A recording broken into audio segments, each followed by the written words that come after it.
Well, good evening, and thanks for joining me here in the King 5 First Alert Weather Center. We've got an active weather pattern.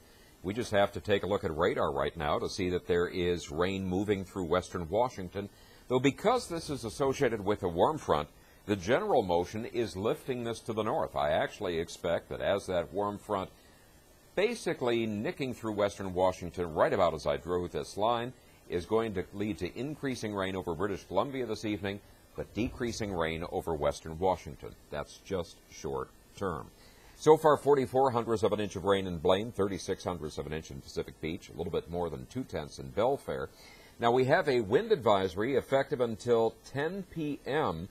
over the northwest interior and over the central and north coast, and until 4 a.m. along the south Washington coast.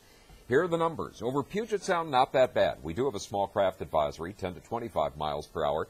Could see 15 to 30 mile per hour winds near the foothills, but north of Everett and west of Everett, we could look at sustained winds of, say, 20 to 40 miles per hour, with gusts possibly approaching 50.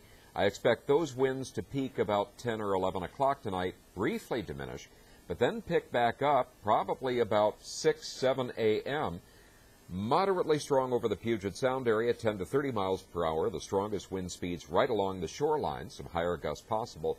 But from Everett north and west, we could be looking at sustained winds 20 to 45 miles per hour, and again, some higher gusts. Those winds should slowly diminish in the afternoon.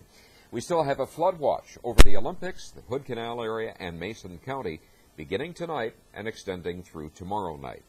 So if we move from that to take a look at our outlook Wednesday and on into the weekend, we're looking for increasing rain probably late tomorrow morning. The wind, as I mentioned, in the morning. And scattered showers Thursday, highs in the mid-40s, low 40s Friday with decreasing showers. Over the weekend, let me just say, we look dry, but are likely to see some areas of fog and some freezing fog. Could start seeing some precipitation beginning Sunday night. High temperatures, by the way, over the weekend, mostly in the low to mid-40s.